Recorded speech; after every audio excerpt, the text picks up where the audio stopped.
Yes, you're visible. So today's topic of discussion is pharmacovigilance practices in pharmaceutical industry. So myself, Dr. Vidisha Parekar, I am MD DNB in pharmacology, and I am currently working as a senior drug safety physician in Parexel. So let's move ahead.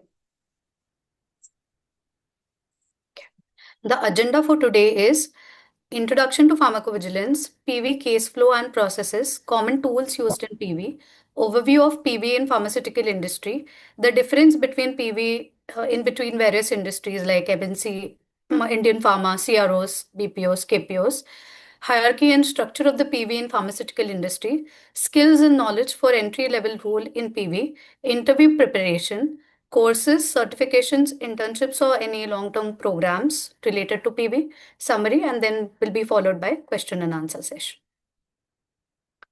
So, as every one of us knows that pharmacovigilance is basically related to the science and activities related to detection, assessment, understanding, and prevention of any adverse reaction which is related to the drug. So, why is PV necessary? Because PV ensures drug safety across the product life cycle from the clinical trials to post marketing. Now, why PV is necessary in the pharmaceutical industry?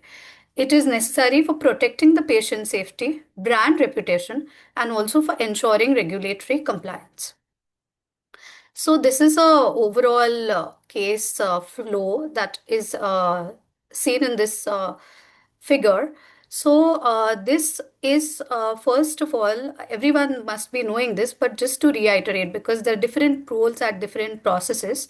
So firstly, the case intake is there. So there are sources of individual case safety reports. So they can be from the spontaneous reports by the physicians or patients or health authorities. They can be clinical trial reports, literature reports from the patient safety program, call centers, digital channels such as apps, websites, social media. So at the entry point, the case is locked into a safety data, and the safety database is, let's say, for example, Oracle Argus is there. So the case is locked in that. Then second part is cases triage. So cases triage for seriousness. Seriousness, there is a criteria for seriousness, which I'm sure everyone must be knowing that the event is life-threatening, hospitalized, disability, death, congenital anomaly, or IMA. And then the case is evaluated for the expectedness, whether it is listed, unlisted in the reference safety information. Reference safety information is the information which is standardized for a particular product, which has the listed adverse events with that product, one of the part of that. Then next is the reportability. So expedited submission is there for the serious unexpected adverse events, which we also called as SUSAR. So there is 7-day, 15-day report timeline, which we have to check in the triage and notify accordingly. Next comes is the case processing. So case processing is the data entry related to demographics or drug information or adverse drug, coding them with respect to the MEDRA coding, which is utilized for the adverse events, and WHO DD coding is utilized for the drug. Then narrative writing for causality assessment. Then there is next part is the medical review. So medical review is the narrative writing again, and causality assessment, clinical evaluation of the safety, and then the case sign off part also comes here. So whatever primary assessment is done, the medical reviewer rechecks that assessment and adds value with respect to the causality and also gives a sign off. Next is the regulatory submission. So if the report is expedited, that is for the 7-day cases, for the serious, unexpected, fatal, life-threatening cases, is a 7-day timeline, or 15 days for the other serious, unexpected reports. So like a regulatory authority is notified, it's submitted, and then the case further goes for the risk management and communication, etc. The case is also retained in the safety database, so it comes in the aggregate reporting part along with the non-expedited reports. So, what is aggregate reporting? Aggregate reporting is just the pooled analysis of the individual cases. So, there are different types of aggregate reports, and let's say there is PSUR, that is Periodic Safety Update Report, PADER, that is Periodic Adverse Drug Experience Report, which is specific to US FDA. Then there is PBRA, that is Periodic Benefit Risk Evaluation Report, and DSUR, that is Drug Safety Update Report. So these are all different. There are much more in them, but these are the primary vital aggregate reports. And then there is signal detection. Now, signal detection is of two types. One is the qualitative review, qualitative signal analysis, which is related to the, let's say, literature review or case clustering for the unusual trends or patterns. And then there is a quantitative signal detection, which requires the disproportionality analysis of the signal. There are certain databases like Empirica database, which is required, which is used for this. And then there is a Bayesian methods also. After that is the risk management measures. Once the signal is detected, then the signal is sent for whether it needs to be validated or not. Once the signal is validated, then if there is a sufficient information from the other sources to validate it, the signal is validated. If there is no sufficient information, the signal is non-validated. If the signal is non-validated, it just has a Empirica ID and the process is stopped there. If the signal is further validated, then the signal is prioritized. What is prioritization? What is the impact of this particular signal with respect to the population, health of the population? So determining the benefit risk analysis of the signal, they are categorized as tier 1 signals, which are of higher risk and a higher early on reporting. So, and tier 2 signals. So difference between tier 1, tier 2 is the risk of the signal, and secondly, the reporting time is shortened. Tier 1, we have to report it, or we have to write the assessment early on, and tier 2, we have a little extra time to write. After that, once the signal is validated, this is the prioritization. After the prioritization, the evaluation part. Now, signal evaluation part has lot of multiple sources. So we check all the sources related to that particular signal. We also check the class drug sources. So there is a template and sources such as clinical sources, then disproportionality, epidemiology, non-clinical, label reviews of the other class drugs. All these are different sources which are there, which are evaluated aggregately in that signal evaluation report. And then finalization of the confirmation of the signal or not is the decision of the market authorization holders. So that is a pharma company, whoever is marketing that product has a specific product responsible person for that product. So that product responsible person, along with, there is an entire benefit risk team, they discuss internally, and then they decide whether whatever the evidence is provided is sufficient to confirm or it is not sufficient to confirm the signal. If it is sufficient to confirm the signal, then it further goes for the, either there is a label update or there is a safety communication. So these are all risk minimization measures which goes there. So this is a crux of this slide. Let's move on to the next slide. So there are different common tools with respect to PV. So the first tool is related to case management. This is generally they are using this for the case processing, like the ICSR management. So there is Oracle Argus, there is RSG, Viva Vault. Generally, Oracle Argus is the most commonly and widely safety tool which is used. So these tools are specific to whichever company, pharmaceutical company you are placed in, or whichever CRO you are placed in, which works with the pharmaceutical company. Then next is the coding. So Medra coding is there, as I already said, and then there is WHO drug dictionary. Next is for the signal detection. So for the signal detection, there are tools like Empirica, there is Vigibase, there is Oracle. These are the different signal detection analysis tools. Then literature monitoring tools. So these are the common databases which are related to literature, like PubMed is there, Embase is there. Ovid is also one of them. Then aggregate report for aggregate reporting, there are certain templates which we follow. So there are writer templates, and there are other tools also like Cosmos or Global Summit. For the workflow management, there are tools such as Jira.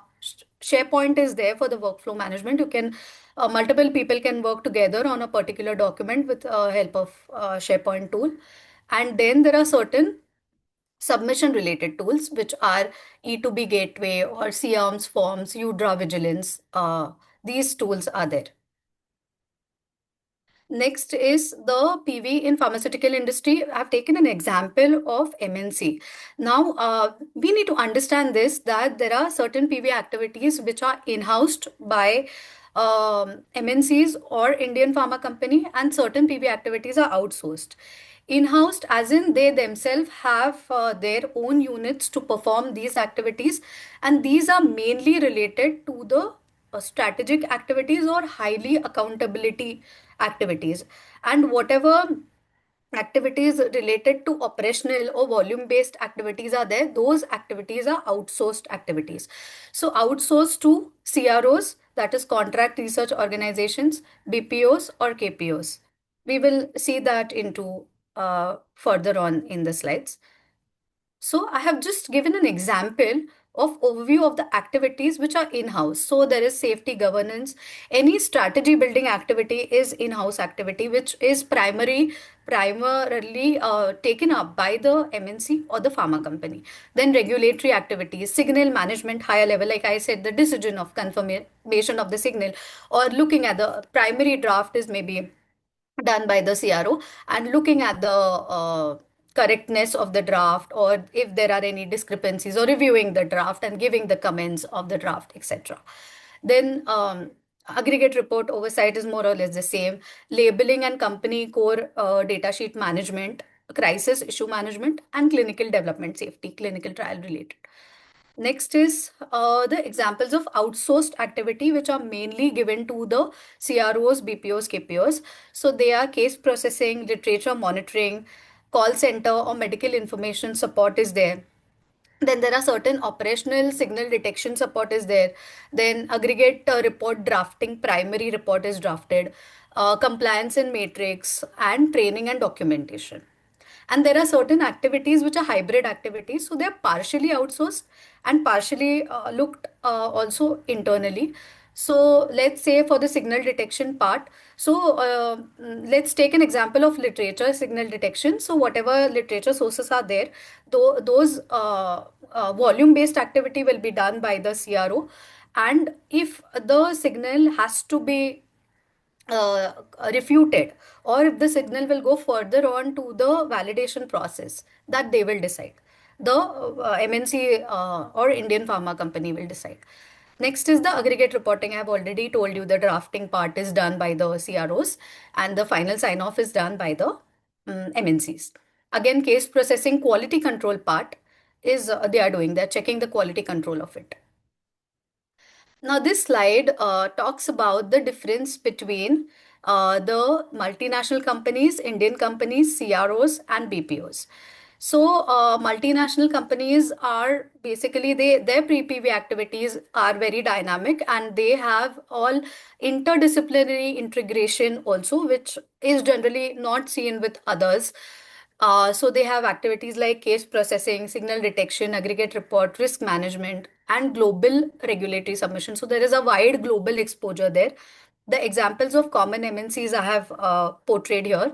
And then this entry level role is related to MSc, more related to MSc postgraduates, and also for they are more and less same for the BPharm, MPharm. For the physicians, there are different entry level roles. So I will brief if any physician wants to know more about it later on after the session. So here in entry level role for MNC is drug safety associate, PV associate, or safety analyst. Now we'll deep dive into these further on in the slide. Let's take an example of Indian pharma. Next is, so for Indian pharma, more they are related to the domestic PV compliance, related to PVPI or CDSCO. handling the ICSR, PSUR, local regulatory updates. They are more concerned with the local authorities, and whatever the global exports and all products they have, they are also in liaise with the global authorities with respect to the global export products. Then examples is Sun Pharma, Reddy, Cipla, Lupin, etc. And the post is PV officer, PV executive drug safety associate. Then is a contract research organization. So these are the service providers basically. As I said, so third, fourth, and fifth, CRO, BPO, and KPO are the vendors. We call them vendors, and MNC and Indian Pharma are the clients. So these are the vendors. So these are the service providers and clinical trial safety they have. They have all the volume-based activities as I just noted. Then the entry level role is PV associate, clinical safety associate, case processors. Now BPOs are there. So BPOs mostly they have a lot of volume based activities like bulk PV case processing would be there, bulk coding activity would be there. So they have different teams. They have their clinical team, their post marketing team. Clinical team will handle clinical cases. Post marketing team, as name suggests, will handle post marketing cases. Then there would be different teams handling different bulk cases. So that is about BPO. Some of the BPOs are TCS, Cognizant, Wipro, Accenture, and the post is more or less the same: PB associate, junior safety associate, case processing executive, etc. Knowledge process outsourcing. These are high. These provide high-end analytical and knowledge-based services. So they are only focusing on knowledge-based services. So there is literature screening, signal detection. These are very niche services that they provide. Aggregate reporting, epidemiology, benefit risk assessment. And certain examples is Mu Sigma. Again, PV analyst, literature search associate, aggregate report associate are the different entry level designations. Now, the thing is related to entry in MNC is a little for I'm talking in perspective of MSc or BPharm MPharm. It's little competitive there, but they are good in exposing the Yeah, global it's in standards. Yeah. If anyone has a query, please let me know. Okay. So then there is a good career growth into signal detection. You get risk management experience or exposure as well. But the thing is, there are limited positions there, and you have to be very vigilant with respect to the openings and everything. Related to Indian pharma, it is relatively easier, you can say, than MNC, but again, there are restricted positions there.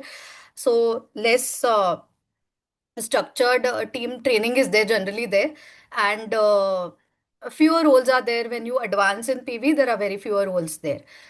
With respect to CRO, for the entry level roles, there are bulk roles, and there is a higher exposure with respect to case processing, literature, search, aggregate reports. Even you can further on upscale there very fast. For it's very good. These vendor roles are very good for entry level roles in PV because they give you the experience at the base level. So it's very good for upscaling you. Base level knowledge is good when you upscale in Indian pharma or MNC.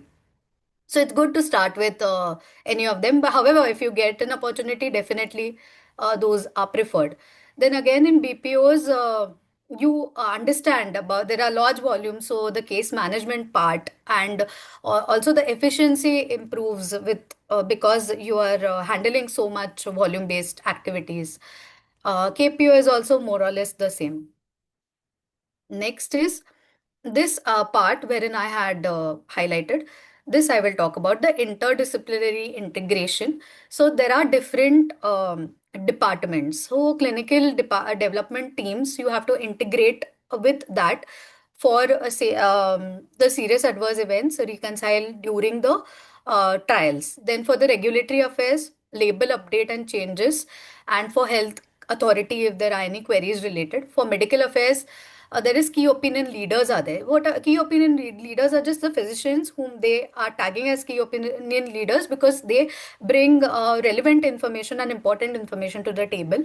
So engagement with that and scientific communication with respect to after the engagement, if there is any PV related activity, then for that. Then quality and compliance, if any SOP or audit preparedness trainings are there, and IT automation team for database upgrade and AI implementation. So this is just a hierarchy which I have portrayed on this slide. Um, as stating on the top leadership, there are the roles such as Chief Safety Officer, Vice President, or Global Qualified Person for Pharmacovigilance. Then comes the functional heads. Now, there are different functional heads in PV: case management, signal management, aggregate report and safety, safety labeling and product safety, PV compliance and quality, clinical development and safety, PV systems and technology, and medical information and call center. Now, I think case management, everyone understood the ICSR process. Signal management and risk is also understood. Aggregate reporting safety is understood. Labeled update is understood. Let's talk about the PV compliance and quality. Now, with respect to the PV compliance and quality, generally this ensures that all the PV activities are performed in line with either the local or the global regulations and the internal SOPs. That is their broader seek or broader activity. Then they work on audit preparation, inspection readiness. So there is a term called as corrective action, preventive action, CAPA. So CAPA management, any deviation trackers are there, multiple trackers are there, compliance tracker, deviation trackers. So their primary role is to analyze all this and to monitor the compliance KPI with respect to quality, review of the cases or aggregate reports, timelines, etc. Then next is the clinical development safety. So it is drug safety for the clinical trials. For their primary role is the safety function during the clinical trials, which is a pre-approval phase. They ensure protection of the patients which are in ongoing clinical trial, and they work closely with clinical operations, regulatory, and investigators. So primary activity is to handle the serious adverse event reports during the clinical trial, reconcile these reports. And for the aggregate report, it is the developmental safety update report preparation that comes into the aggregate report. And then risk benefit analysis is also there during the drug development. Next is a PV system and technology. This is more of a technology part of it. But if anyone is interested in technology along with PV, can think of opting for this. It is related to database configuration, user management, data migration, system validation during updates, supporting automation tools, etc. So generally, it is more over of a technical part. Then next is the medical information or call center. So the first point of contact for is healthcare professional, patients, pharmacists, caregivers. So they provide product related medical information, documents of adverse events, which are then transferred to PV case processing. So here the activities are mainly answering the calls or emails on product uses, side effects, dosage, contraindications, etc. Then collecting those adverse events and further on for PV case intake. Then supporting those frequently asked questions, knowledge database or medical queries. Then escalating complex cases to a medical affairs team or the PV team. These are all roles in the crux.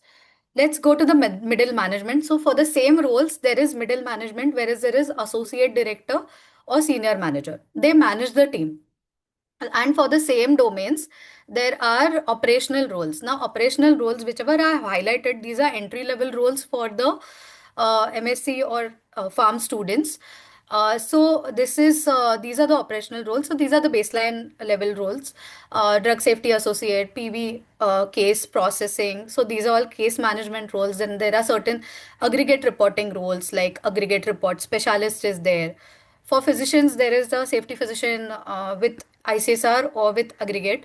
Then signal and risk detection is a senior level role. Of course, if you have experience in the baseline ICSR or aggregate, then you are upscaled to signal management role. However, signal detection role, which respects to the which is related to the qualitative part of it, is a sort of entry level role for physicians, definitely with some experience for even the um, B Farm or MSc students.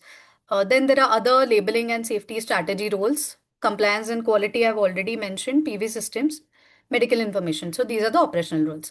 Now, regional and local PV, this is a part of leadership roles only. So these are leadership roles.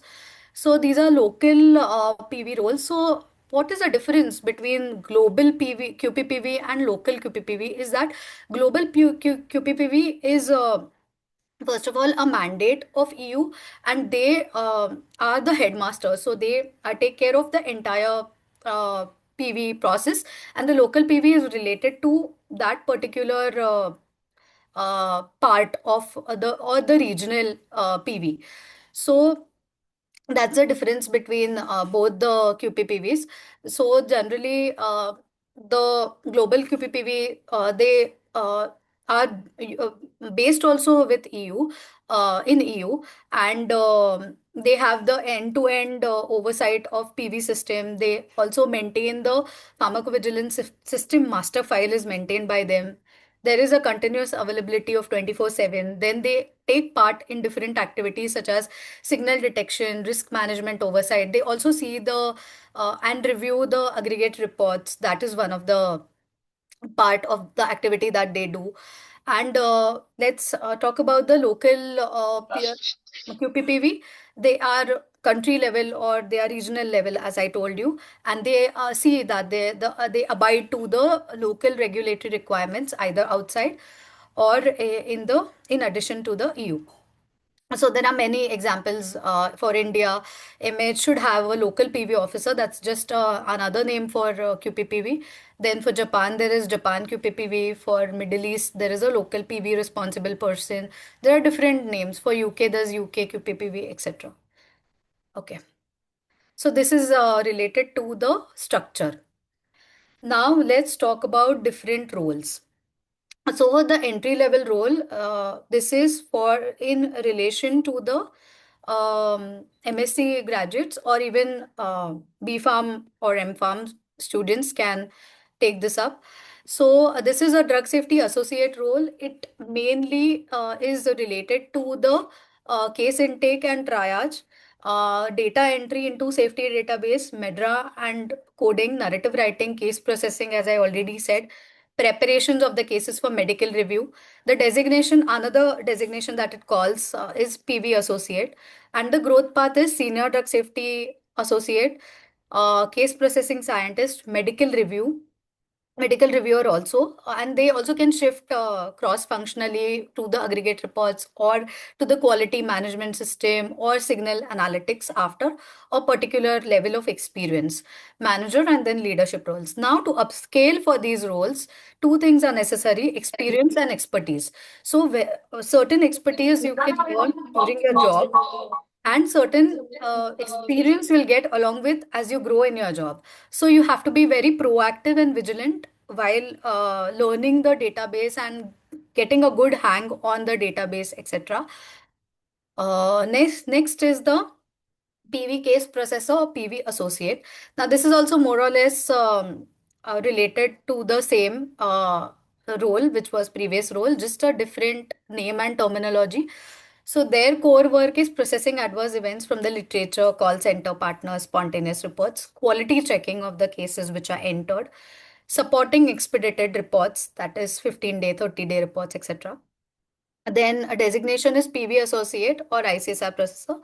And the growth path is senior associate. Then you have PV specialist, medical reviewer, manager, leadership roles.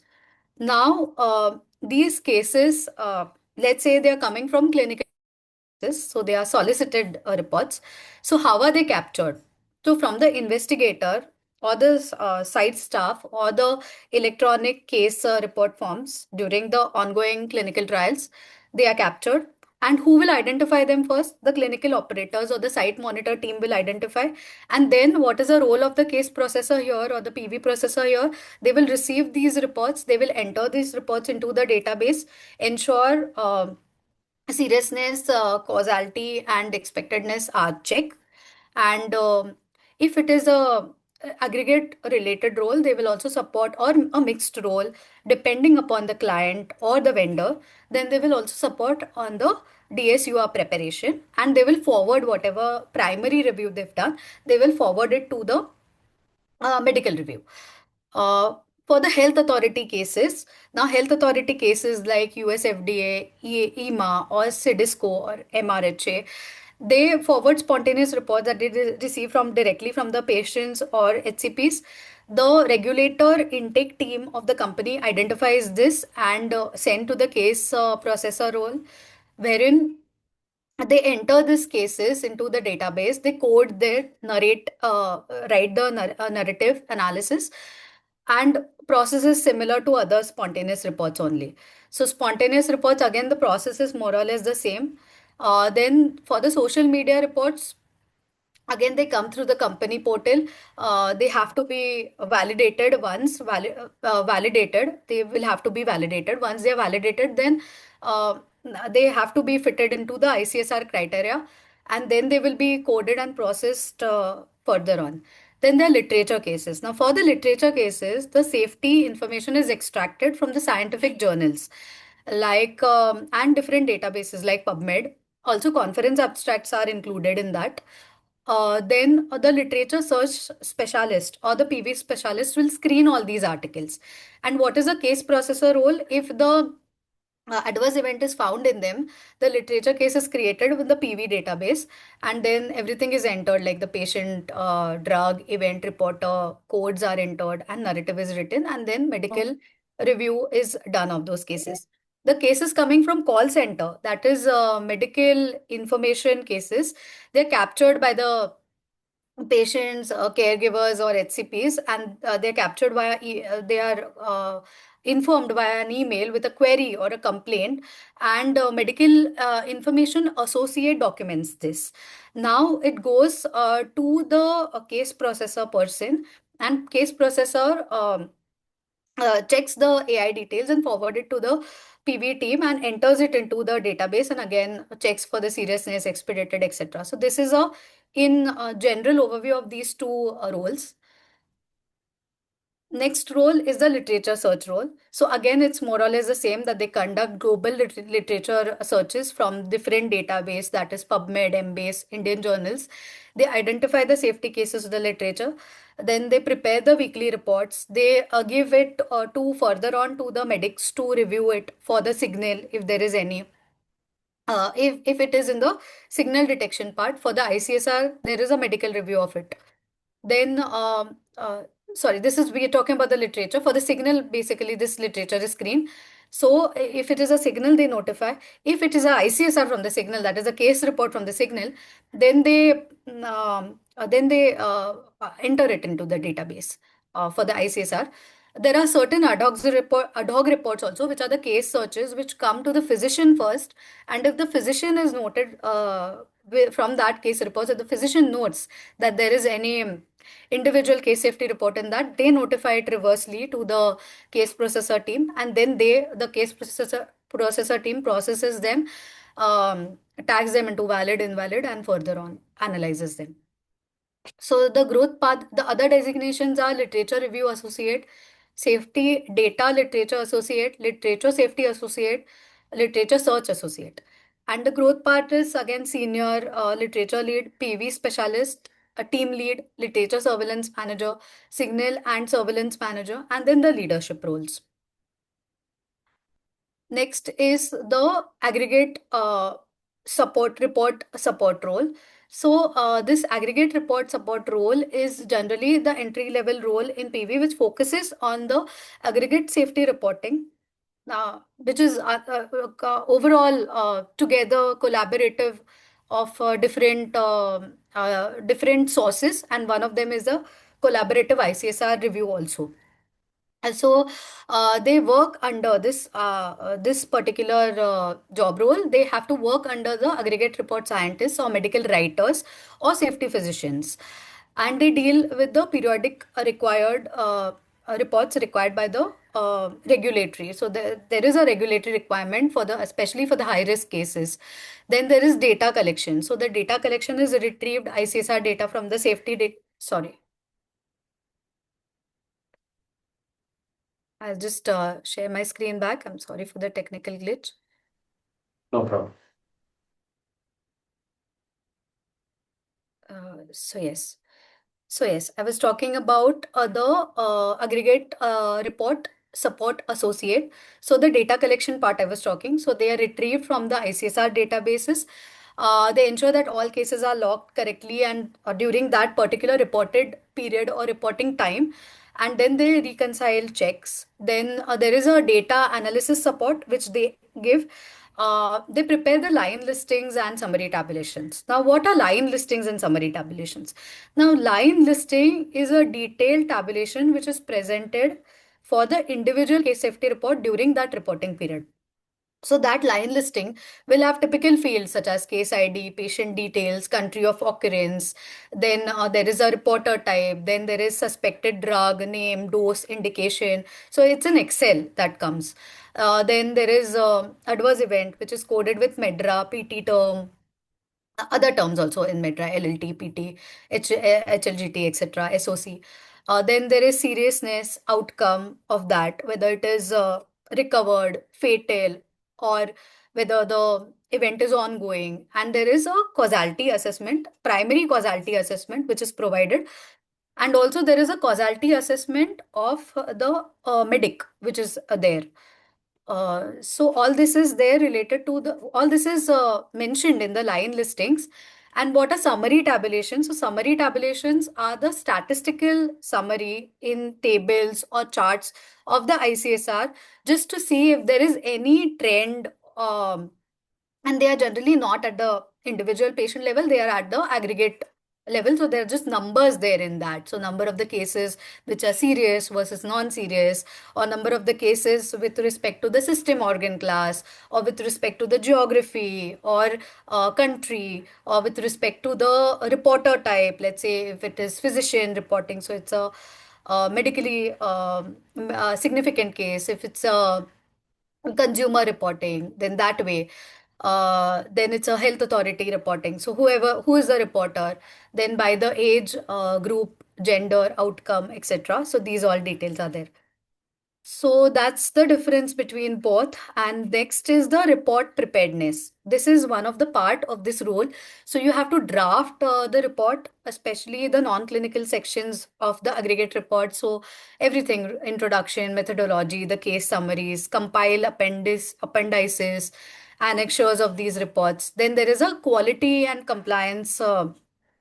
So you have to check into, in this role only there's a activity, there's a job expectation of quality and compliance also.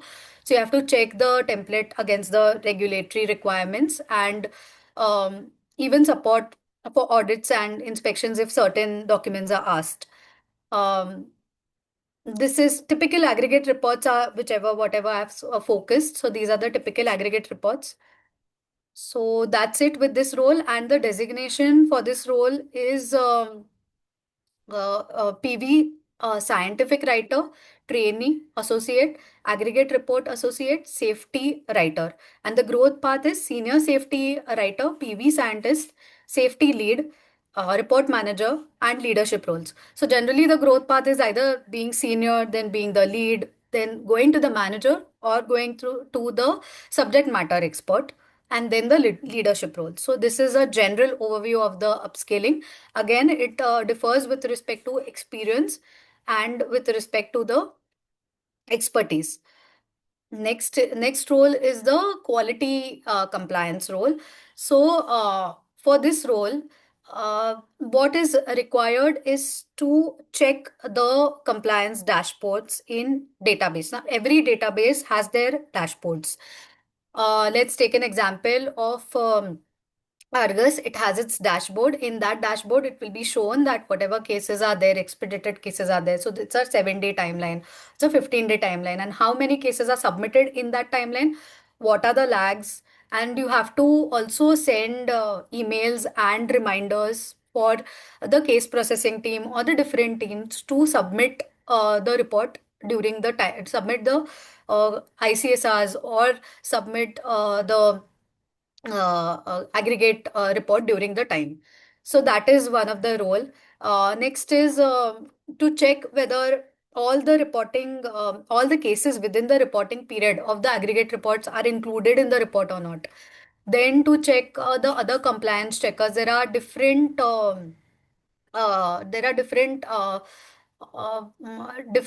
expedited reporting compliances there. So there are percentages and there are trackers which to be filled. Then again, if there is there is a deviation tracker. So if there is any deviation, so you have to notify that deviation. You have to fill that tracker.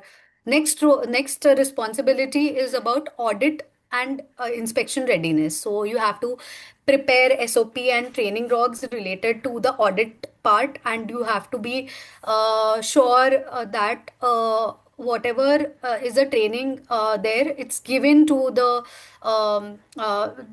different departments who are preparing for the audit. And then there is corrective action, preventive action tracker. So this tracker is generally give the findings are given by the auditors. So with respect to those findings, you have to update the tracker, or you have to ensure that whoever is involved, stakeholders, they have updated the tracker.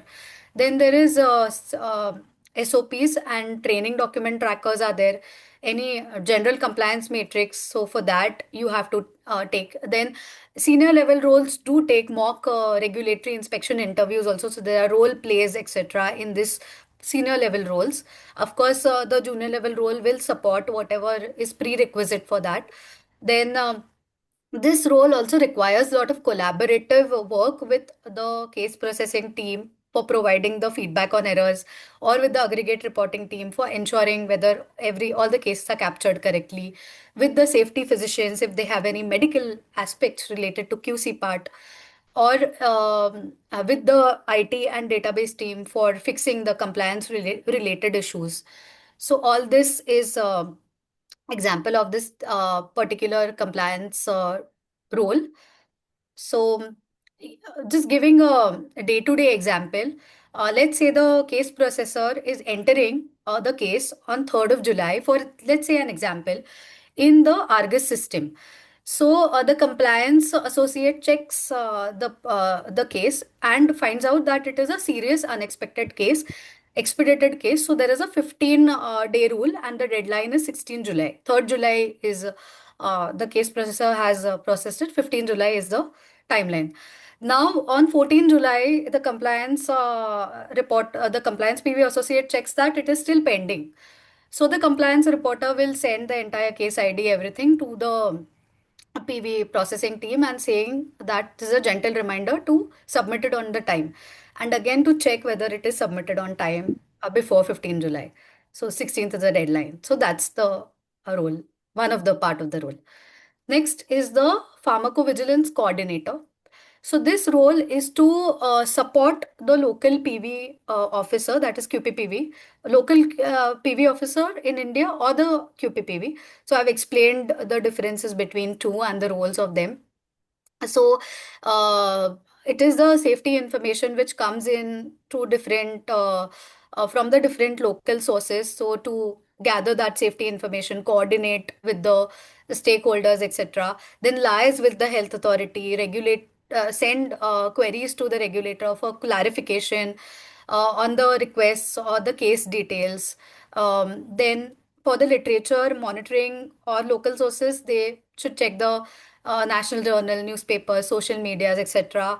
And their responsibility is to forward if there is any potential case to the which has event to the literature team or to the PV processing team, and then to maintain all those search logs. So basically, overview search, and to send to the different stakeholders which are responsible for that activity.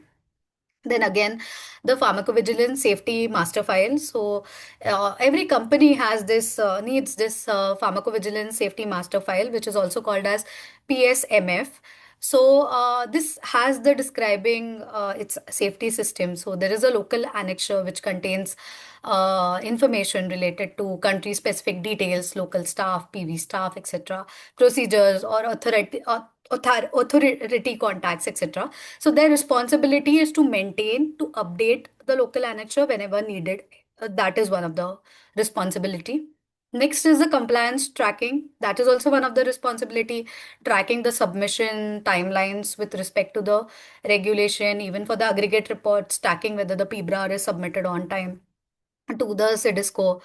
Then, so these are all, and audit preparedness is also one of the regulatory agencies. They inspect local PV offices, so they to check if the local PV system is in line with the whatever the SOPs are there, etc. So the designation is PV coordinator, PV office trainee, local safety coordinator, and the growth path is again senior PV coordinator, PV compliance specialist, local safety specialist, local compliance manager, safety manager. Next is the leadership roles. So the skills and the knowledge required for any entry level role. So this would be similar for most of us. So it's a basic PV knowledge that should be very strong related to JVP modules, ICH, WHO, UMC guidelines, MEDRA coding, case processing, etc. Then medical terminologies for it should be very strong related to the drug names, clinical terminologies, what is mechanism of action, overall adverse event profile of that particular drug, what are the types, different types of adverse events, what are the disease conditions. Then one of the important aspect is understanding the regulatory bodies. What is how do they function and what are their prerequisites, what are their asks. So that is one of the things. Then literature screening evaluation, basics of PubMed data search, how it is done, what are the mesh terms, etc. What are the Boolean indicators, etc. Identifying relevant safety literature. Then the case processing and reporting. So this exposure to Argus, Aris Global, Viva Vault, whichever. LSMV is also there, LifeSphere system is there. So whatever database is particular to that client company or the vendor company. So that is on-job training, but ensure that it is done very well and you know all the aspects of it, even if those aspects are not directly related to you. But you should know that they whatever there is there in the system and in your capacity, you should know that it will help you in long run. Then there are soft skills like attention to details, writing roles, especially even narrative writing and aggregate report writing. They require very good English communication and writing skills. So, work on that. Then, time management is required everywhere in PV because PV works with timelines. So, you have to manage all the timelines related. You have to manage yourself with respect to whatever the timelines are there. What is a priority task? What is a task that can be little delayed along the day? So you have to manage that accordingly, and that will come with experience and expertise. Then computer skills, definitely you need to know Excel, MS Excel, MS Excel. How to make pivot tables is very important. Then how what are the normal formulas with respect to MS? That will save your time. Pivot is very important. Pivot you will have to know about that. Basics related to MS Excel is very important. Reporting, formatting, documentation, and data privacy and compliance. So everyone is aware that whenever we are working in the pharmaceutical company, we have to keep the data private, and it's the compliance awareness is there. So that is one of the thing. Now let's dive into the preparation for the entry level roles for the PV interviews.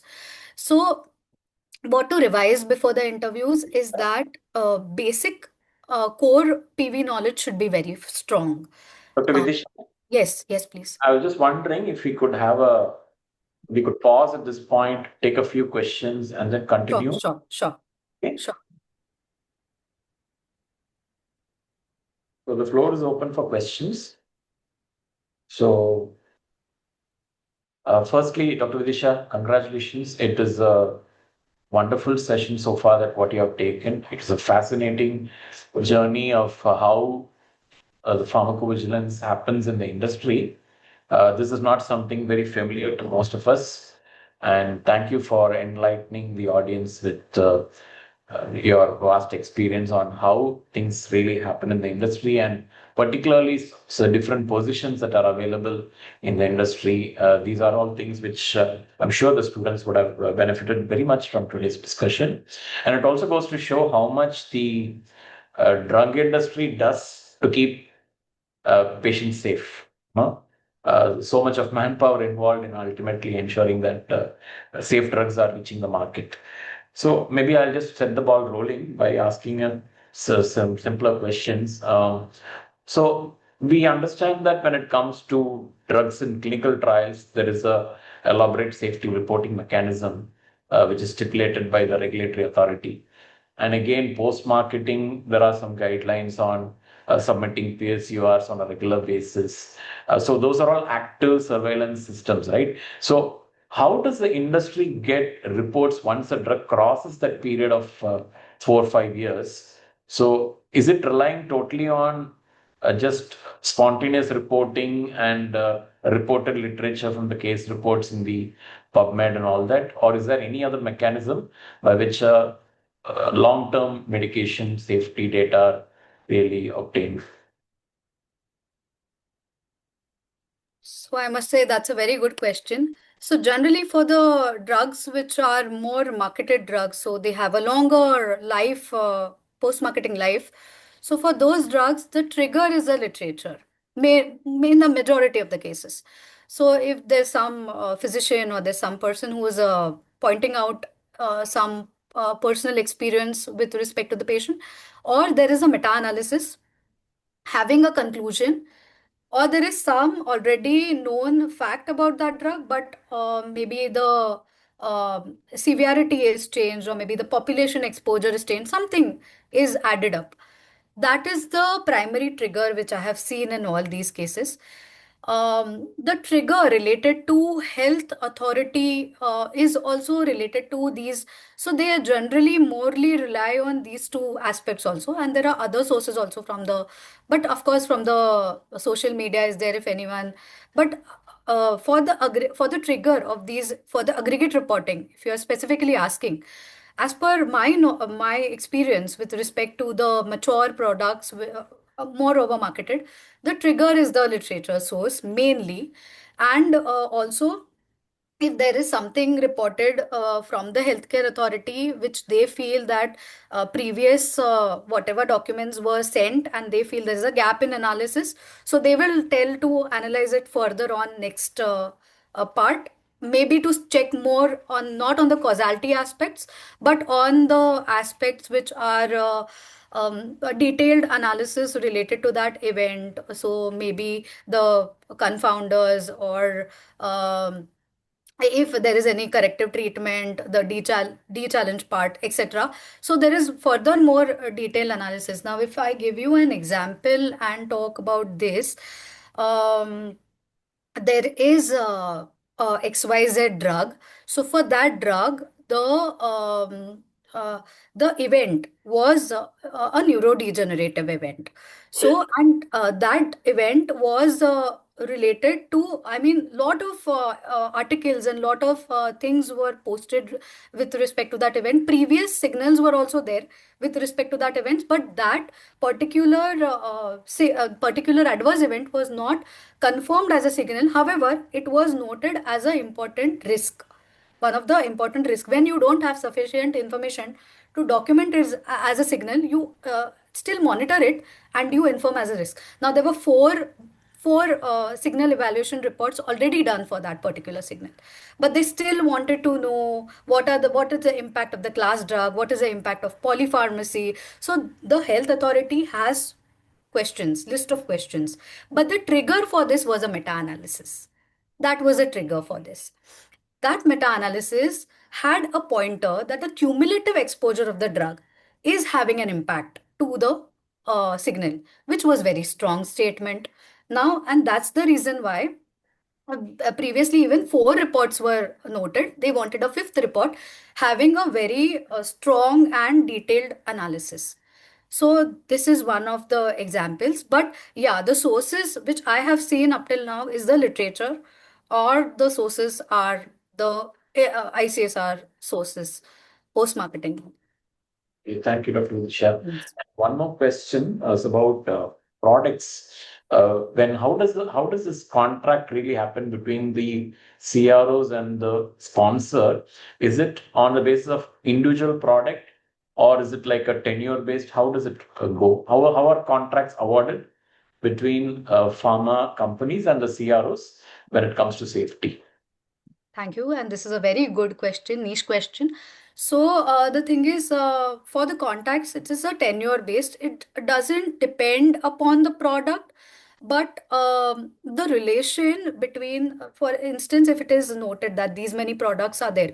Now, at the instance, let's say they will have certain level of mature products and certain level of the products which are new. So, the ratio between what to give and what not will depend on the work of the vendor to the client and the vendor to the client relationship. But definitely it is not product related. It is more over maybe the annual contract or maybe 3 yearly contract. Generally annual contracts are there.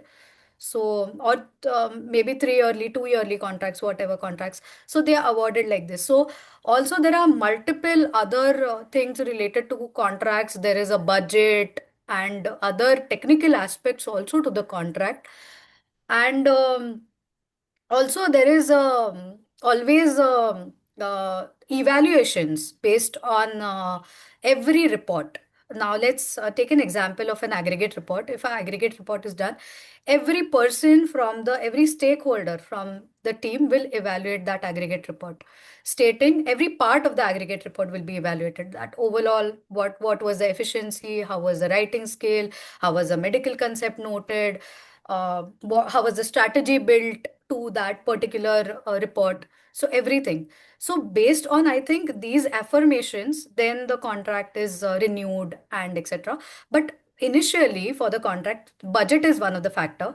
Second factor is the credibility of that particular CRO, how much that CRO is giving or how much bringing to the table, what are the client relationships.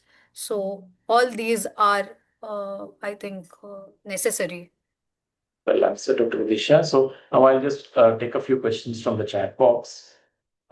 Which role is suitable for entry level work from home? So generally, during COVID times, there was work from home, and certain CROs have continued this. For CROs, as far as my knowledge is concerned, two, three only CROs have a work from home facility, but all other CROs or BPOs, KPOs are asking to come to the offices. And if we talk about MNCs, so they do not have work from home. They have hybrid model. Some of them will have hybrid model. I'm not sure even hybrid model they have. Hybrid is maybe going 3 days to the office, 2 days from home. But they have to, like one of the very known MNC from Hyderabad, it's a 5 day working model. So all the MNCs, I've never heard MNC gives work from home, but CROs, some CROs are continuing to give work from home.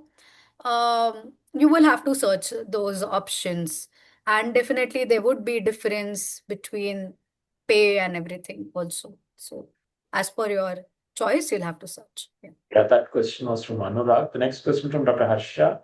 As an MD in pharmacology, how does the income growth trend differ between Indian-based MNCs and foreign MNCs? Okay. So, related to the income growth trend with respect to PV, it doesn't depend on Indian MNC or foreign MNC. It depends on how much that company is doing to that particular year. So it depends on overall company's performance. That's what I feel, rather than giving the pay. But if you compare it with the BPOs, even the CROs are in par with the pharma companies. And another question from Dr. Harsha. Vidisha, are you there? One, if you're promoted, you will have promoter bonus, so that year you will have a good increment. Second is overall company's performance. Third, for some of the companies, they also calculate the individual performance in this. So individual performance, overall company's performance, and growth trend of the company overall, how it is impacting. Percentage of and your promotion also. So percentage of growth or percentage of increment depends on these factors, and it does not depend even if you get a good start salary. If you're continuing in that organization, the percentage would be more or less the same between CROs, Indian and global. So yeah, I hope I answered that question. Yeah, thank you, Dr. Vidisha. How career opportunities, roles, and provisions differ between MBBS and MD professionals in pharmacovigilance? Okay. So generally nowadays, they are more the roles which were previously offered for MBBS, like the medical reviewer roles. Nowadays, there is a eligibility criteria. I mean, MD Pharmac is definitely they're preferring MD Pharmac student over MBBS because it's a 3-year course wherein you are more deeply into that knowledge of pharmacology, which is very vital. That is number one. For MBBS, the entry level roles are generally more or less the similar. However, the escalation, I mean, the promotional roles, that depends on how much proactive you are, how much knowledge you have, how much open you are to learning, and what is your personal interest. So rather than depending on the factors like MBBS, but definitely MD Pharmac will have a more good hold for the entry level at least. And of course for escalation also, because the knowledge is definitely difference between the knowledge when you do MD Pharmac or when you even do post graduation than graduation, or every year you are increasing in your knowledge. So in companies there are higher level roles who are MBBS with lot of years of experience. Now in PV industry, years of experience is very vital. So as per the years of experience, you are going ahead. So if you compare an MBBS with more years of experience than a MD fresher, then it's a debate whether to take that MD fresher or MBBS with that much level of experience. Or maybe you will have some MBBS having more years of experience as your senior as well. So that is one of the, but there are certain roles which are purely for MD. Let's say there's a role in signal detection, and that's purely for MD. There are no MBBS in that role. Then there is another role which is a medical reviewer role, let's say for the aggregate reporting. So that aggregate report has lot of conceptual and strategic evaluation. So best suited is an MD candidate. However, an MBBS candidate having a good exposure of aggregate will also stand equivalent. So I hope I answered that question. Yes, Dr. Vidisha. The next question related to this: how do these compare the PV opportunities compare with opportunities in medical affairs in terms of growth and work-life balance? Everybody wants Okay. work-life balance. Medical affair is a different field altogether. So, medical affair is a very dynamic field. And a work-life balance would be definitely better in medical affair. Being in PV, I can unbiased opinion. But the thing is, what is your interest? Are you more of a concept-based person? Do you want to dive more into the theoretical medical part of it? Or are you more of a what to say, a person who wants to have a broader knowledge? So do you want a deeper knowledge or broader knowledge? If you want a broader knowledge, then medical affairs is for you. If you're ready to travel, because it is a travel based job, at least the initial job. Later on, also, you'll have to travel. I used to travel with my leaders also. So, but the frequency decreases of the travel. Definitely, the frequency will decrease. Initially, if you're traveling for, let's say, 10 days, later on, you'll have more of a office-based role, and you'll be traveling only for any forums or any conferences which are there out of your place. For them only you'll be, or any DCGI meetings if they are scheduled, and if you get an opportunity or any um, brand any brand what to say information that you have to so generally medical affair is more related to the medical and conceptual information, especially in MNCs. It's a different topic than what I am taking today. But in MNCs, they have a very different roles which are there with the um brand promoters and concept promoters. So medical safety, medical science license or medical advisors or whoever is working, physicians working in the medical, they are more of a concept promoters. So and strategy building and everything related to concept. Guidelines also, there are certain guidelines also you get an opportunity to be part of that. A lot of it's a dynamic role, multiple activities. It's an ocean. You want to swim, you swim. Wherever you want to stop, you stop. Like that. It's a very dynamic role. Yeah. Yeah, the next question from Anjana. How is the before that question of Ashwini, how do risk management plans differ between US and India? I understand that's quite a huge question answer. Oh, that is a very used question. So, there are different, see, risk management plan is again a very bigger document, and there are a lot of What's all that? So, what I'll do is for the risk management plan, I will share maybe a read or update if you are interested. And you can read an update. Maybe you can contact me. We can, because it's a very, I cannot sum it up in a single sentence. It's a very dynamic document having all the important identified risk, potential risk, updates related to that, risk minimization plans, PV activities, lot of things. So, yeah. Yes. So the next question from Anjana, difference between PSUR, PBRR and DSUR. Okay, so DSUR is a developmental safety update report. So it is related to the clinical trial, aggregate collated assessment of the clinical trial. PSURs and PBRRs, PSUR is periodic safety update report and PBRR is periodic benefit risk assessment report. It is more or less similar. It is more comprehensive report, and PAIDR is related to only US FDA. It's a aggregate report related to US FDA. The difference between PAIDR and PSUR is for PSUR, there are so many different stakeholders involved in PSUR who give give initiative and who write different parts of the PSUR. It's a very big document. So if you go to the PSUR template and see, it's a very big document. So one person cannot author it.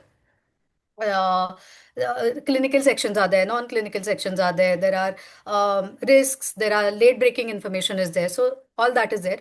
And PAIDR is only the requirement of US FDA. And in PAIDRs, mostly it is a direct number based than analysis based. There is more of numbers there. PSUR and periodic benefit risk ratio is more on analysis based. You have to give your analysis and you have to say whether the signal is what is it going, it's confirmed, not confirmed, etc. Yeah. Okay. Question from Selva Ganpati. Why is the literature review a source of ICSRs in PV? Why don't authors directly report adverse events instead of publishing them? So everybody do not have the leverage of having these databases and software. So MAH does monitor with respect to whatever individual case safety reports are fed in the software. Now, literature reports are based on clinical practice and day-to-day practice of many physicians. So if they find a certain adverse event related to that particular drug, or say maybe something different also, quality issues, say anything else, they will publish a report just to contribute, or maybe if there are similar findings, so check that. So they will publish a report. So we cannot say that, you have to take the source as literature and why not. But however, it's vice versa. If there is any valid ICSR from the literature, even not valid, you have to send it to the case processing team and case processing team will evaluate it. So it's vice versa. But why is it so? It's like, it's important, right? Both the things are important. Yeah. So, question from Arun Vidyasagar. Just curious to know if AI is being adopted in PV currently. Yes, very much. The softwares I talked about. Okay. So primarily there were these softwares, they are also getting updated. Then, like we have ChatGPT in common for every one of us. Every one of us are aware. So there are companies which are having their own which are having their own GPTs. So this is a large language model which they are having. So you can even take help for narrative writing. You can take help for analyzing or summarizing a particular section of the PDF that you take. For instance, if you're taking any meta-analysis and it's a vast meta-analysis, you don't have time to read. You can just put there. It gives a summary. You can put any image there and it will give you the summary. Let's say different difficult diagrams like forest plots and all. Just state that please evaluate and summarize. They will give you the summary. Then, yeah, so one of the example is ChatGPT. Another is for signal detection also. Now, for signal detection, the volume is large. So, so these softwares are helping us to take care of the large volumes. So there is a software which is called as Roam. That's for signal detection. Some teams use it. So that software highlights the salient features in that article. So it becomes very easy when you read. So that is one, and it picks up also whatever is there. Then that is one. Then there are softwares related to management levels also, like signal management, risk management levels also. So those are also LifeSphere softwares are there. And there are many more. So it depends on the client basically, whichever software. But PV is the crux now, and it is ongoing. It'll take up. It'll help us. Thank you so much, AI Dr. will help us. Yeah. So now I just wanted to ask you, is it okay if we continue this maybe sometime later at a time of your convenience? Can we have a part two of this, or you want to continue today and finish it? I think it would be too much today if we finish Uh, it. For even exactly. for the listeners, it will be. I can go on and on, but even for Yeah, the I listeners, it think will be too much. yeah, it will be too much for the listeners. So I'll just come back to you with a suitable date, and then we'll communicate to all the people who are listening And to. thank you, sir. Part two is very vital because it talks about the actual preparedness of the interview, what courses you can take, what internships you can take, and all that. So it's a very vital part. This was just an theoretical part, that's a practical aspect to it.